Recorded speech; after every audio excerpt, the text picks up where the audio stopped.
Hello, സത്യം പറയല്ല, ഞാൻ ഒരുപാട് സങ്കടത്തോടെയാണ് കേട്ടോ ഞാൻ വീഡിയോ ചെയ്യുന്നത്.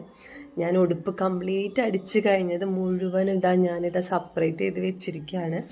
കാരണം വെച്ചാൽ ഞാൻ ആഗ്രഹിച്ച അല്ലെങ്കിൽ എൻ്റെ കസ്റ്റമർ തന്നിട്ടുള്ള ഒരു ഫോട്ടോൻ്റെ റിസൾട്ടല്ല ഞാൻ അടിച്ച് വന്നപ്പോൾ എനിക്കുണ്ടായത്. ഇത് ഞാൻ ബോഡി പാർട്ടൊക്കെ ചെയ്ത് മുഴുവനാക്കിയതാണ് കേട്ടോ. എല്ലാം അടിച്ച് ഫിനിഷ് ചെയ്ത് കഴിഞ്ഞ സാധനമാണ് ഞാൻ വീണ്ടും അഴിച്ച് പണിയെടുക്കാനായിട്ട് പോകുന്നത്. കാരണം വെച്ചാൽ നമുക്ക് കസ്റ്റമറിൻ്റെ ആ ഒരു ഹാപ്പിനെസ് നമുക്ക് കാണണമെന്നുണ്ടെങ്കിൽ നമുക്ക് തന്ന അതേ പിക്ക് തന്നെ നമുക്ക് റിസൾട്ട് കാണിച്ചു കൊടുക്കണം. സോ ഞാൻ വീണ്ടും റീസ്റ്റാർട്ട് ചെയ്യാണ്. ഏതൊരു ടൈലറിൻ്റെ ആണെങ്കിലും, ഇപ്പോൾ ഒരു ഫാഷൻ ഡിസൈനർ ആയിക്കോട്ടെ, ആരുടെ ആണെങ്കിലും ഇപ്പം ഞാൻ ആഗ്രഹിക്കുന്നത് എന്താണെന്ന് വെച്ചാൽ എൻ്റെ ക്ലയൻറ്റ് ഞാൻ കൊടുക്കുമ്പോൾ അവരെ ഒരുപാട് ആഗ്രഹിച്ചിട്ടില്ല. അപ്പോൾ ആ കുട്ടിയുടെ ഫസ്റ്റ് ബർത്ത്ഡേ ആണ്. അപ്പോൾ അവർ നമ്മൾ ഒരുപാട് പ്രതീക്ഷിച്ചിട്ടാണ് അല്ലേ നമുക്ക് എന്താ പറയുക, നമുക്കിത് തരാം.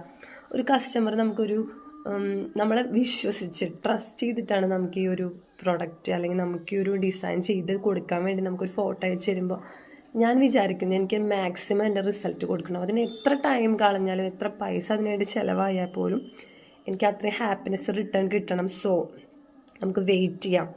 എൻ്റെ നെക്സ്റ്റ് സ്റ്റെപ്പ് ഞാൻ റീസ്റ്റാർട്ട് ചെയ്യാണ്. എല്ലാം ഞാൻ അയച്ചു കേട്ടോ. കംപ്ലീറ്റ് ഉടുപ്പടിച്ചതാണ് ഈ കാണുന്നത്. ഒരുപാട് സങ്കടമുണ്ട്, കുറേ ടൈം എനിക്ക് വേണ്ടി വേസ്റ്റ് ചെയ്ത്. പക്ഷേ ഞാൻ ഇതിൻ്റെ റിസൾട്ട് വേണ്ടി ഞാൻ വെയിറ്റ് ചെയ്യാണ്. കാരണം വെച്ചാൽ ഇനിയും ഞാൻ എടുത്ത പണി വീണ്ടും റീസ്റ്റാർട്ട് ചെയ്ത് അത്രയും ടൈം കൊടുത്തെങ്കിൽ മാത്രമാണ് എനിക്കിതിൻ്റെ റിസൾട്ട് കിട്ടുള്ളൂ. So I M started time 1 o'clock. Okay, thank you. അപ്പോൾ എല്ലാവരും സപ്പോർട്ട് ചെയ്യണം, സബ്സ്ക്രൈബ് ചെയ്യണം, എൻ്റെ വീഡിയോസിന് എല്ലാവരും ലൈക്ക് ചെയ്ത് ഇനിയും എല്ലാവരും എൻ്റെ വീഡിയോസ് കാണണം കേട്ടോ. അപ്പോൾ ഇതിൻ്റെ റിസൾട്ട് നമുക്ക് നെക്സ്റ്റ് വീഡിയോയിൽ കാണാം. Okay, by.